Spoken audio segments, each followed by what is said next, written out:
A C5 Corvette is truly an amazing car to enjoy even 20 years after it was produced. But there's one thing about it that has 40-year-old technology involved. What we're addressing is the leaf springs. So to fully understand why we're going to be ripping these big, huge springs out, well, we have to go back in time a little bit. Corvette first introduced this setup in 1963 with the C2, when they finally gave the car a true independent rear suspension. But instead of using traditional coil springs like everyone else, Chevy engineers did something completely different. They ran a single leaf spring across the entire car. And it's not because they were behind, but because they were thinking ahead. That transverse leaf spring saved weight, lowered the center of gravity, and even helped control body roll. It was such a smart design that Corvette stuck with it for decades through the C3, 4, 5, and all the way up to the C7. And over time, it actually got better. They went from old school steel to a lightweight composite springs that were stronger, more consistent, and perfect for performance driving. So yeah, it might look like something that's off of a pickup truck, but on a Corvette, it's actually one of the reasons why these cars handled as well as they did for so long. Now, as cool as this setup is, and as amazing of an engineering marvel as it truly was, the setup does have its limits, especially when we start modifying the car. Because the second you try to lower the car using either factory or aftermarket lowering bolts or adjustment bolts, things go downhill pretty quickly. You're basically preloading the spring more and more, which stiffens the ride and not in a good way. The car gets harsher, less compliant, and you start to lose that smooth balance that it originally had. But the biggest issue with this big spring, you hardly have any adjustability. You can't fine-tune spring rates, you can't properly corner balance the car, and both sides are tied together. So whenever one wheel experiences one thing, essentially the other wheel experiences it as well. And that's why coilovers like this incredible setup from QA1 completely changed the game. Now you've got full control, ride height, damping, spring rates, and all independently adjustable. These give the Corvette the availability to be super comfortable as a daily, but easily adjusted for track tunability. You're also now separating each corner of the car, which means better handling, better grip, and way more confidence when you're driving hard. So while the leaf spring was a really smart design for its time, coilovers just give you that freedom to make the car drive exactly how you want. And now that we have all the history about why GM used leaf springs out of the way, let's start showing how to assemble these new QA1 coilovers. The coilovers are all individually packaged and shipped inside of their own individual boxes, and we have to go ahead and assemble them. It's a pretty easy process and quite straightforward. Let's go ahead and show you how to do it. Let's lay all of our parts down here on the table so we can show you what you'll be working with. They do a really good job of putting all this stuff together for shipping. Let's go ahead and take it apart and get everything laid out on our workbench. This here is, of course, the shock that we are going to be working with. We're going to start off with assembling one of the fronts. Here are the shims. We're going to deal with these if we want to go ahead and raise or lower the vehicle at all. Here is some of the hardware we're going to be using, as well as everything needed to assemble the top hat. I have everything laid out here that we're going to need. We're going to need ourselves a large adjustable wrench. I really like these Channel Lock branded channel locks. They come with this blue baggie with all types of different connections. We're going to need ourselves the silver ones as well as the gold ones that come in it when you buy it. We're also going to need ourselves a 23mm wrench as well as some Permatex anti-seize. And one last thing, a small helper screwdriver might come in handy as well. We're going to start off with this guy right here. And the first step is to actually remove one of the little C-clips that's already on here. And then we're going to make sure we have the little gold connectors inside of our channel locks, and we're going to take off one of these snap rings. They do take quite a bit of effort, and make sure you have them set to an internal. Now we're going to take our entire shock unit itself, we're going to take the guy that we just took that little C-clip off, and we're going to stick it right through the bottom.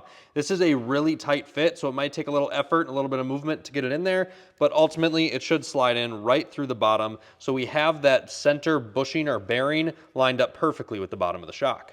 And now we're going to swap over to our little silver adapters inside of our channel locks, and we're going to use one of the included C-clips. We're going to go ahead and switch it over to external. We're going to kind of line these guys up, and then on this shaft, we're going to put this inside of the actual shock itself. It'll just line up just like that, and then we can push this through, and it will stop itself so we can put the other sides on. Now we're going to do the exact same thing to the other side, and we should be able to fit over that C-clamp that's already on there so we don't have to take it off, but ultimately we just got to kind of squeeze it down, and this is where another person and a small screwdriver might come in handy. Just kind of push down one side as you push in the other. Now switching back to the gold again inside of our channel locks, we're going to reinstall that C-clip that we took off.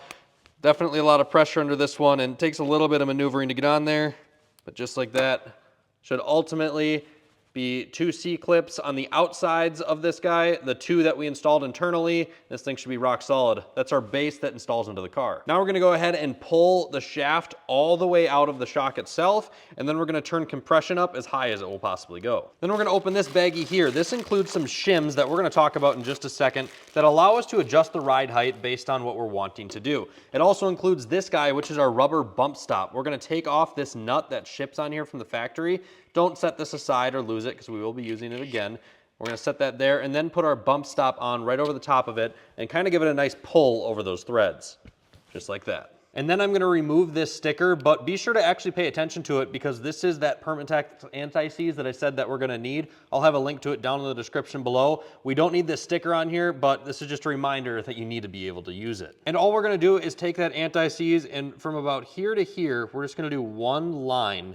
That way when we thread on that bottom base, it just kind of spins it around the whole shaft. And the bottom base is actually the next step. It's by far the largest piece and it's textured on the edges. That goes straight down and then we just spin that all the way to the bottom. It's gonna take a minute. There's a lot of threads to go through. And we're gonna spin that all the way to the bottom of this base. Next up, there is some included washers or spring setters. We're gonna go ahead and put these on now. However, we wanna make sure that we put a very thin layer of anti-seize on both sides of this washer. So a thin layer on the bottom here, and then a thin layer right on the top. And then we're gonna install this guy, which is called a helper spring. This is just gonna slide right over to the top and go just on like that. Then we're gonna take an additional washer, anti-seize both sides of it, and set it down. Then there's this top hat that the washer is going to sit nicely inside of right in here. Make sure to put that anti-seize on there just like so.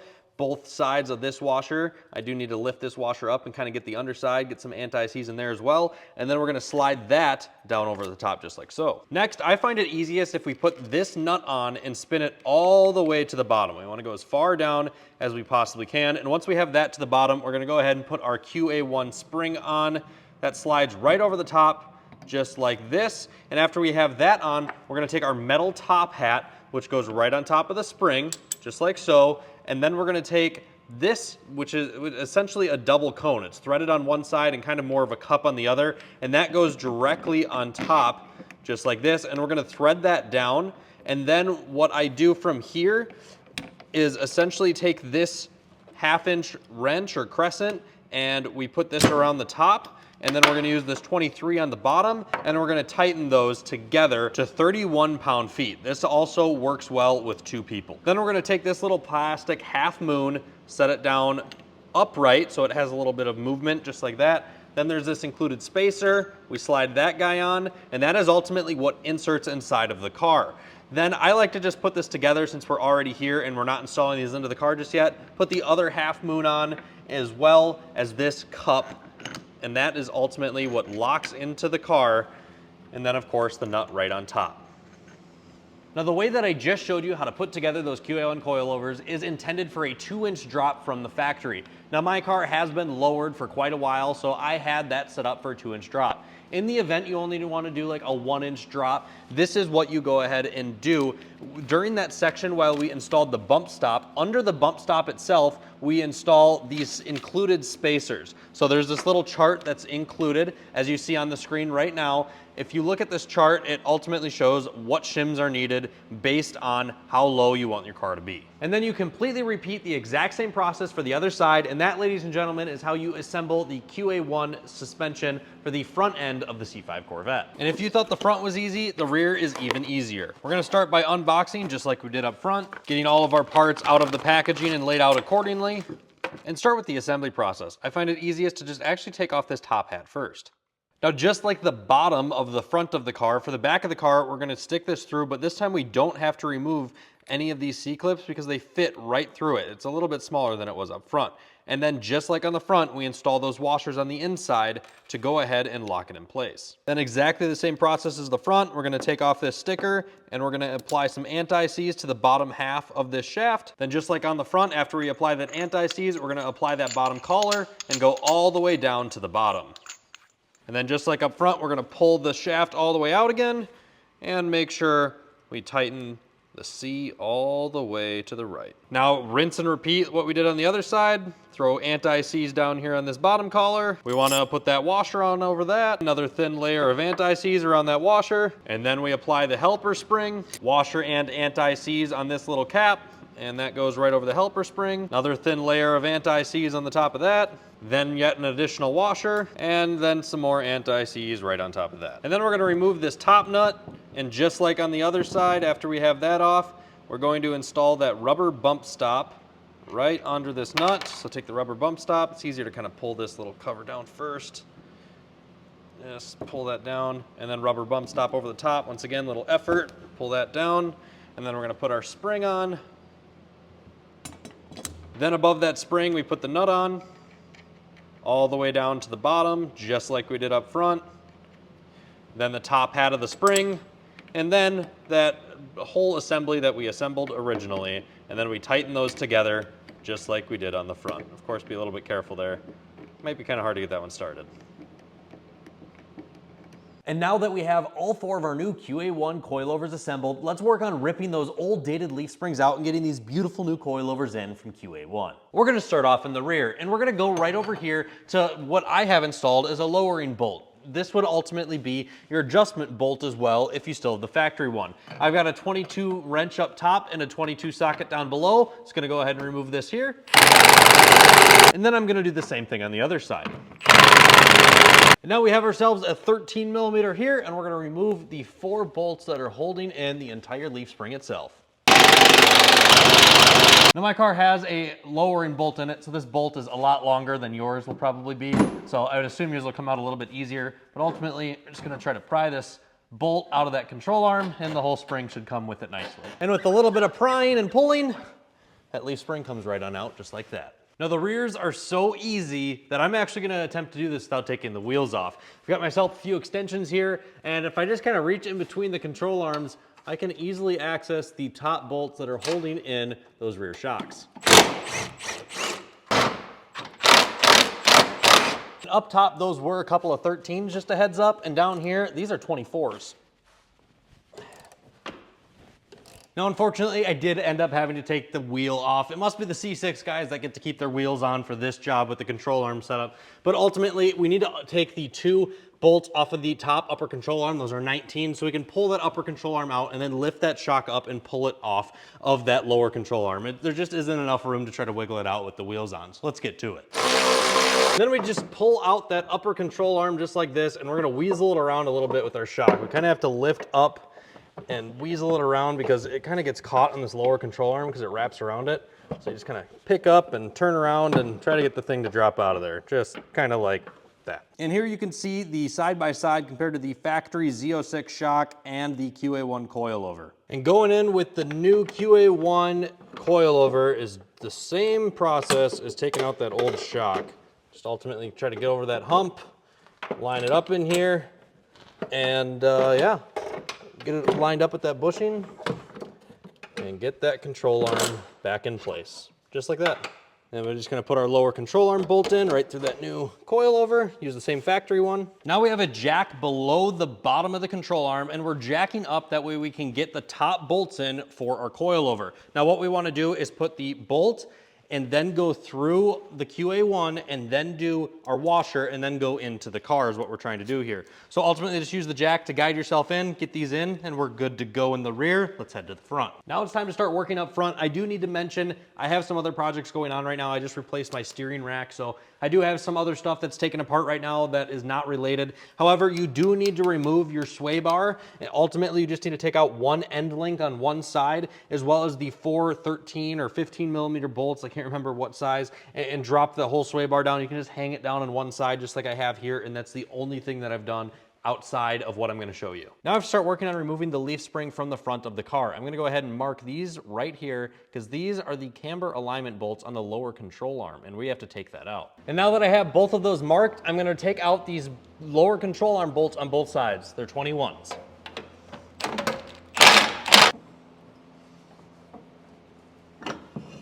And now the whole knuckle is just hanging freely over here, and this leaf spring is not supported by anything. It has no tension on it on this side. So we're going to go ahead and remove all of the bolts holding in the leaf spring, and that way we can kind of push it out to the side from under the control arm here on the driver's side.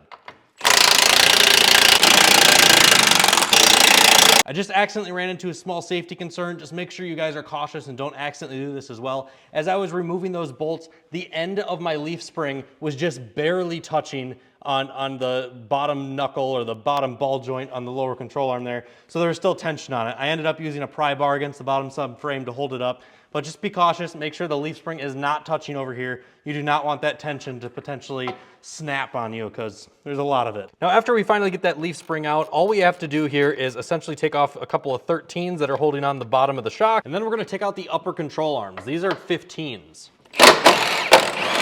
Now here on the driver's side, the easiest thing to do is have a speed wrench kind of through the fender here on the top of the shock, and then take this little wrench and put it on the top from the inside here. Gives you really easy to just put on here and take off this nut. Now that we have the factory shock out on the driver's side, after getting that nut out, it essentially just falls out. We're gonna go ahead and take this top nut off of the QA1 that we assembled earlier. Allow this to just come off like so.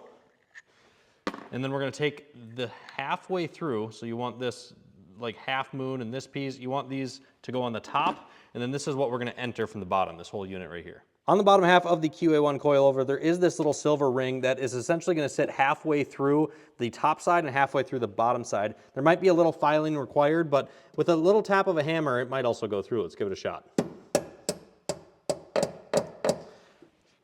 little more. And just like that, so our QA1 coilover will have a little bit of a top piece that it wraps around and a bottom piece for those half moons. And then we're gonna take the unit as a whole, just kind of feed it behind this control arm a little bit, up and through that bushing that we just hit in. Might take a little bit of work, a little bit of adjustment, a little bit of pulling, just like that, and then we go to the top side and tighten. Now over here on the passenger side, two 10 millimeters is all we need to do to go ahead and flip that coolant reservoir forward, which gives us access right to the top of the QA1 coilover so we can start tightening that top nut. 18 millimeter is what we have right on top, and it should be as easy as that. And now that we have that top bolt on the QA1 coilover in, we're gonna go ahead and just put our control arm bolts back in, and after we do that, we're gonna take a floor jack and pretty much just jack up kind of by the lower ball joint. We essentially want to stay out of the way of where we're going to put those bolts into the bottom of our new coilover, and essentially we want to try to line up the coilover with where those bolts go, and then what we do is we put the bolts in and then the washer, so bolt, washer, and then it goes into the lower control arm, followed by the nut.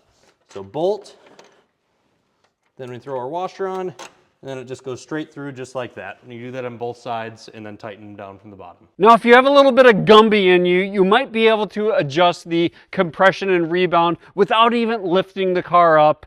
However, most of us will need to lift the car up to adjust the ride height. Even so, it is still fairly easy. We've adjusted the ride height on Austin C5 here a few different times, just trying to tweak in the perfect ride height, not only from a daily driving standpoint, but we're gonna take this thing on a road trip. So with that in mind, we wanna raise it up a little bit because we're gonna pack the trunk full of weight. Fresh alignment has officially been complete, and we are out ripping with the new QA1 suspension.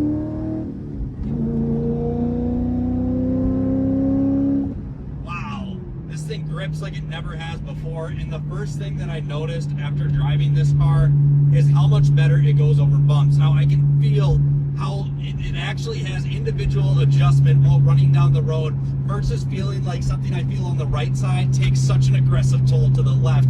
So having that the right side doesn't affect the left really increases the way this car drives, especially going around corners. Like that was a huge bump. I would have felt like we took air in my previous setup with those leaf springs. And here with the coilovers, it's a whole new ball game. That individual adjustment on every single wheel transforms the way this car can go around corners. It brakes better, quite honestly, and just the smooth ride around town has been increased overall by all means. The QA1s I highly recommend. It's so cool that they're just right in our backyard here in Lakeville, Minnesota is actually their headquarters. Very pleased with the QA1 suspension. I can't wait to get this thing out on the track. Regardless of how Austin does on the track, what we know with certainty is the on-road manner has improved significantly, modernizing this 20-year-old car to modern-day standards. Find your QA1 suspension down in the link below.